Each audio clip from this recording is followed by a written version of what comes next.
Bapak Ibu dan teman-teman mahasantri, makro kita pada kesempatan kali ini itu dari ayat 83.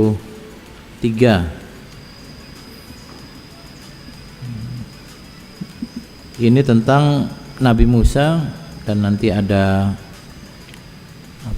konflik dengan Musa yang lain, Musa Samiri. Kalau dilihat ceritanya itu berakhir sampai 99. Jadi lumayan banyak ayat yang akan kita baca dan kita tadabburi. Saya ingin mengawali beberapa hal, konsep-konsep umum terkait kisah atau cerita dalam Al-Quran. Ini Bapak, Ibu dan teman-teman mahasantri bisa menghitung ya, bahwa isi Al-Quran itu kebanyakan cerita, lebih banyak cerita daripada hukum. Ayat hukum itu ada yang hitung cuma 500, tapi kebanyakan ada yang bilang cuma 200-an. Dari 6.236 ayat Al-Quran jumlahnya 6.236 ayat. Itu yang memuat hukum cuma 200-an kalau menggunakan penghitungan yang konvensional.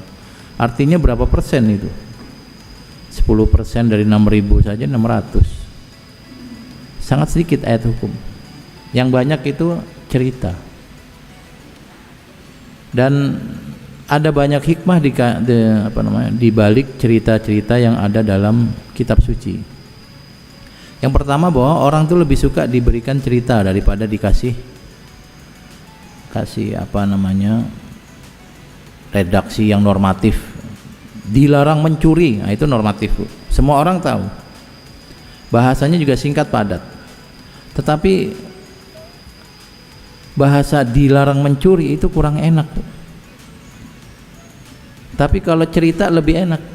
Misalnya di Jawa Tengah itu ada kolam yang sudah sangat lama, ikannya besar-besar, Bu. Ikan emas dan ikan-ikan yang lain itu ada yang sebesar tangan saya, besar sekali. Uniknya nggak ada satupun orang yang berani mancing di sana, karena pernah ada cerita orang mancing habis itu dia sakit parah. Jadi gara-gara ada cerita itu ikannya nggak ada yang berani mancing. Makanya kalau ibu punya aset pohon buah atau apa, daripada ditulis dilarang mencuri buah, mendingan sampaikan cerita bohong ibu, dosa ya. Bahwa kemarin ada yang maling buah kemudian tangannya bengkok. Itu lebih gampang ternyata, lebih gampang. Tulisan S merah di garis di garis miring, dilarang stop. Itu banyak banget di pinggir jalan. Tetapi kalau cuma tulisan doang dan kita tahu artinya jangan berhenti, mobil motor jangan berhenti. Kalau cuma tanda doang orang tetap berhenti. Tapi kalau diceritain, kalau berhenti jangan di situ, itu ada polisi yang jagain. Nah itu orang nggak bakal berhenti, Bu. Walaupun sebenarnya polisi nggak ada dan nggak jagain juga. Tetapi karena kita diceritain, ada yang ditilang, bannya dikempesin, ada yang digembok, ada yang motornya malah hilang, dicuri orang. Itu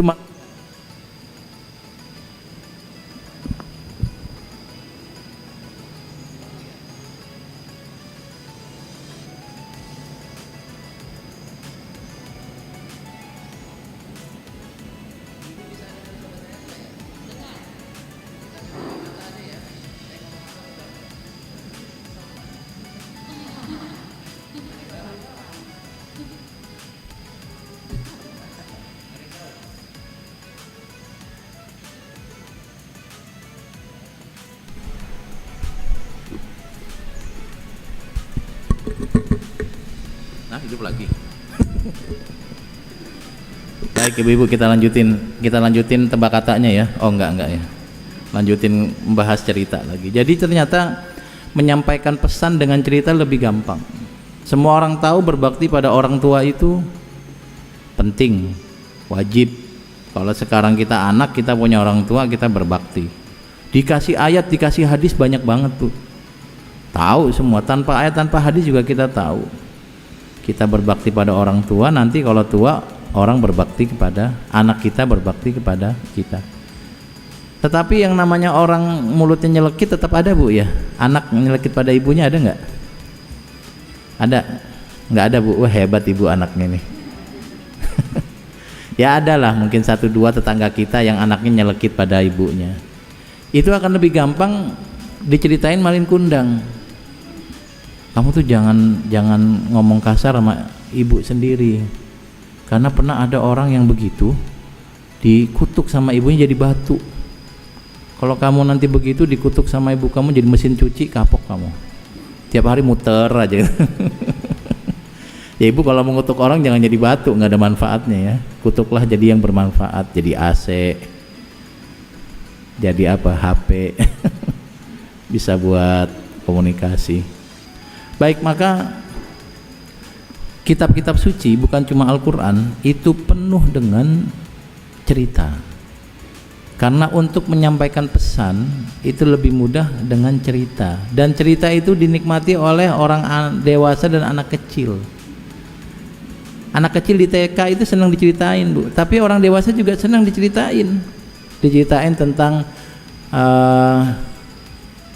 laki-laki di Korea yang ganteng, yang dia jatuh dari langit kemudian ketemu perempuan, jadilah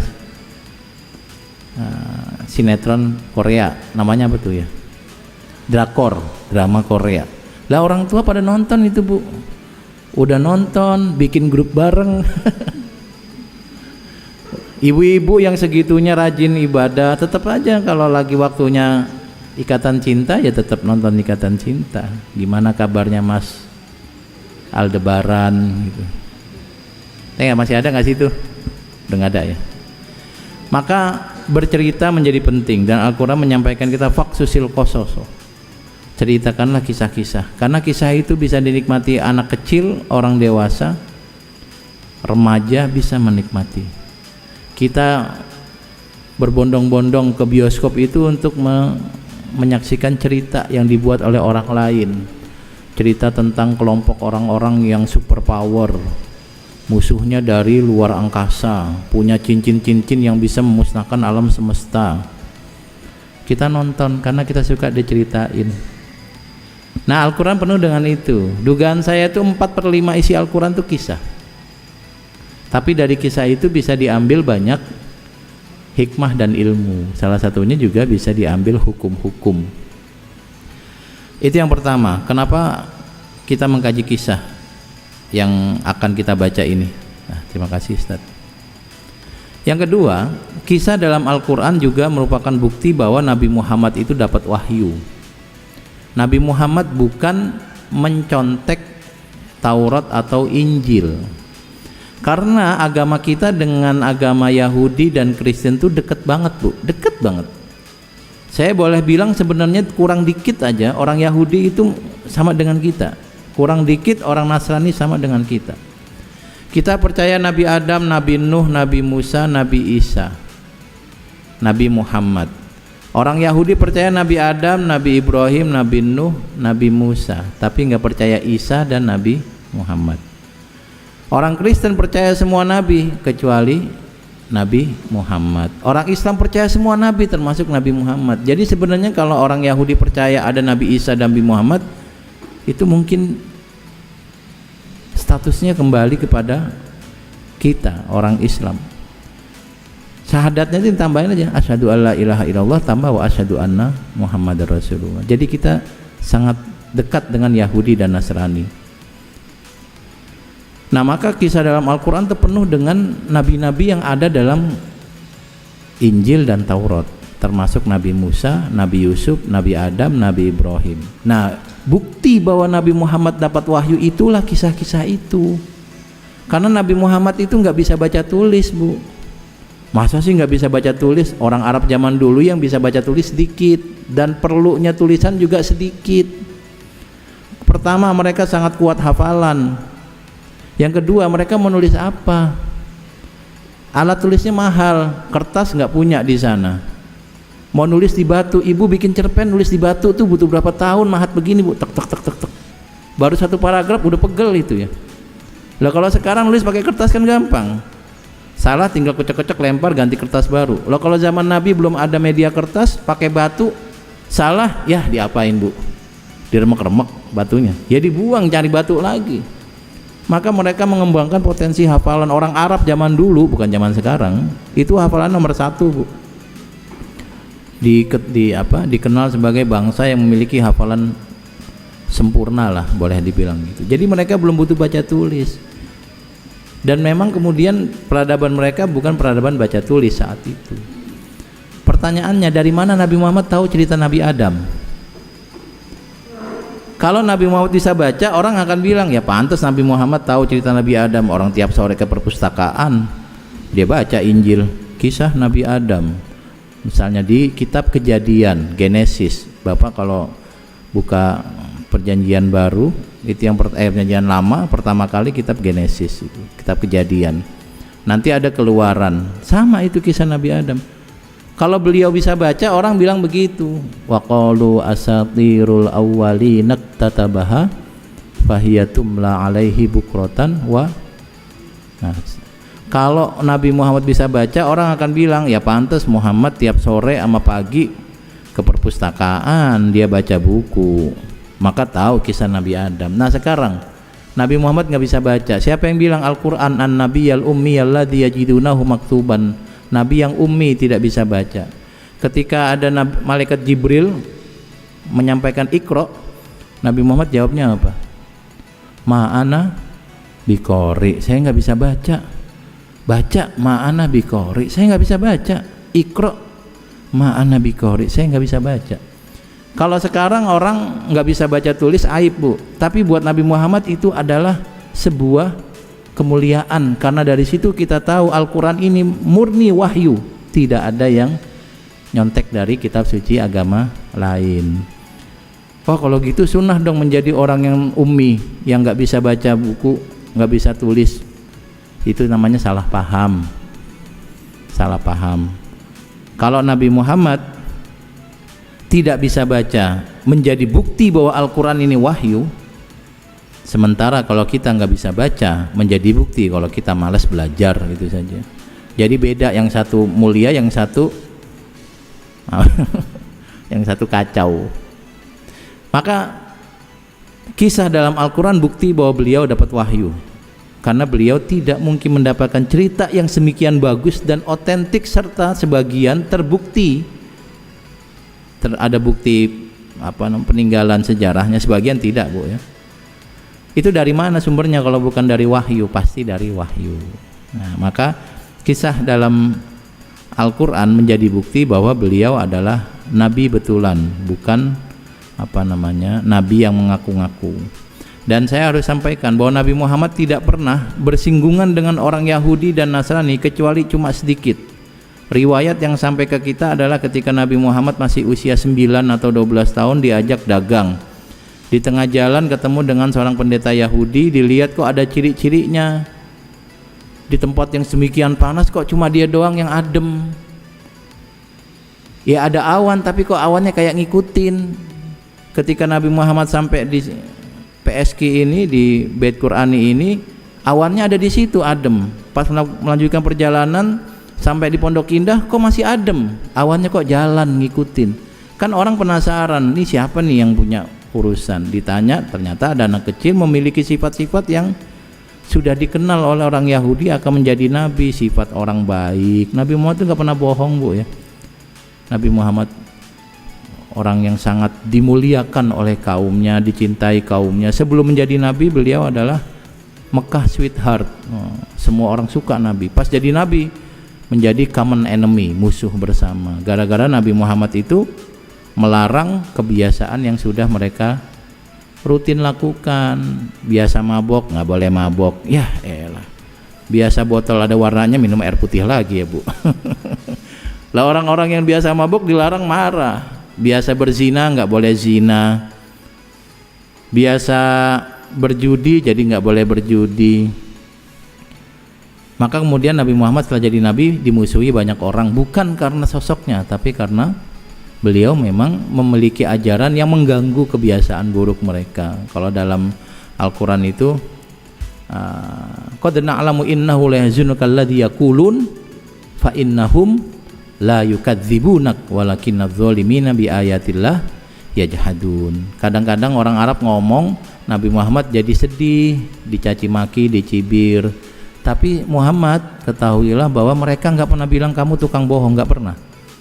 Walakinnadz dzalimin bi ayatillah yajhadun. Cuma mereka enggak suka dengan Islam itu aja.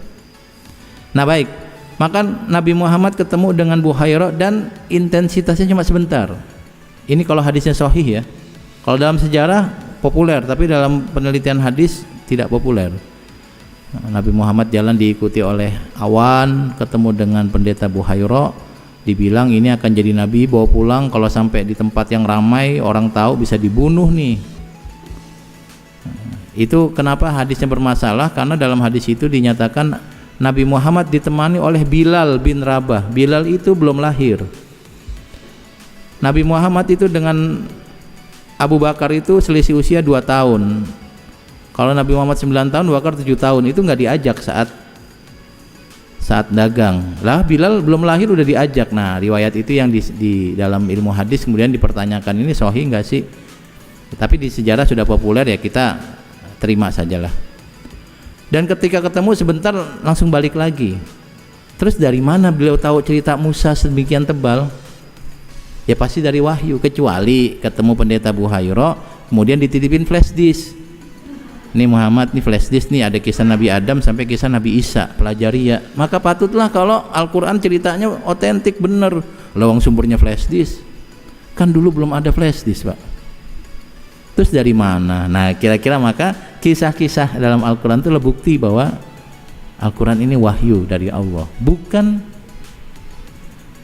contekan dari ahlu kitab itu.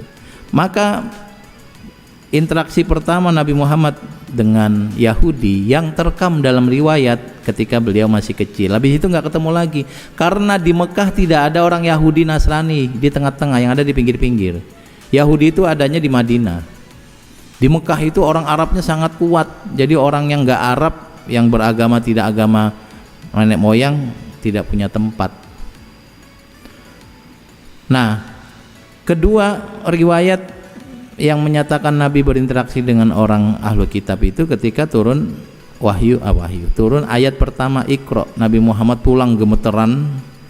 Bayangkan ibu lagi di gunung sendirian, ibu tahu nggak ada teman, tiba-tiba ada yang peluk. Jangan ibu, udah bapak kalau gitu. Kita tahu di kamar sendirian nih, di kamar asrama sendirian, kita kunci pintu, lagi diem, tiba-tiba ada yang meluk. Itu perasaannya apa itu? Pasti takut. Nabi Muhammad juga takut, gemetar, manusiawi, Pak. Jangan pernah bilang nggak boleh takut kecuali pada Allah. Nabi Musa juga takut kok. La takhaf innaka antal a'la. Takut tuh manusiawi, yang penting takut pada tempatnya. Nabi Muhammad pulang ketakutan, sampai di rumah bertemu istrinya dipeluk. Nih hebatnya Ibu Khadijah. Makanya Ibu Khadijah tuh wanita sempurna dalam perspektif kita. Suaminya ketakutan, langsung dipeluk, langsung dibesarkan hatinya. Kalla la yukhzikallahu abada. Allah tidak akan membuat kamu susah wahai Muhammad. Gak bakal bikin susah. Kamu orang yang baik, menjaga silaturahim, orang yang santun. Bayangkan kalau kejadian yang sama terjadi sekarang. Ada bapak-bapak pulang mancing gemeteran. Sampai rumah ketemu istrinya, aduh aku takut. Makanya kalau malam-malam jangan mancing. Udah tahu maghrib itu banyak setan keluyuran, malah mancing, kesurupan kan. Repotin aja nih laki. Orang ngapain kayak di rumah malah mancing. Udah gitu diingat-ingat sampai 14 tahun tuh Bu. Anaknya udah pada sekolah SMP masih diingat, bapak kamu tuh dulu kesurupan di situ. Tidak terlupakan momentum bapak gemeteran. Salah nggak?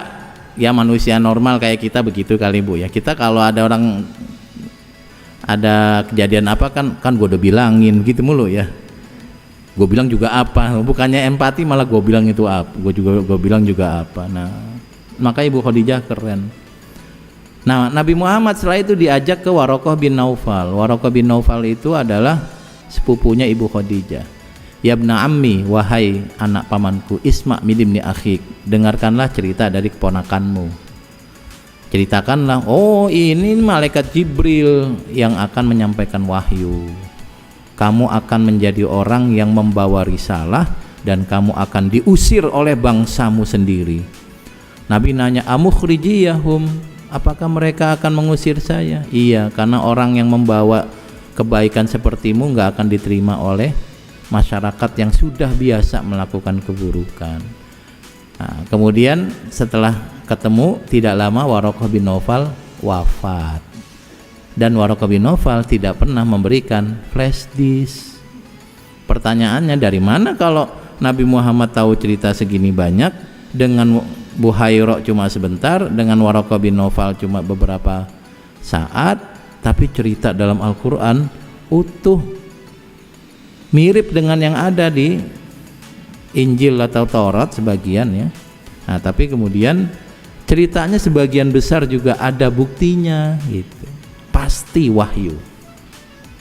Karena Nabi Muhammad dari kecil tidak dikenal sebagai kutu buku, tidak dikenal sebagai pengikut ahli kitab. Beliau orang Arab yang hidup dengan tradisi Arab, tradisi baik Arab, dan kemudian mendapatkan wahyu. Maka ketika membaca kisah itu begitu. Kisah itu penting.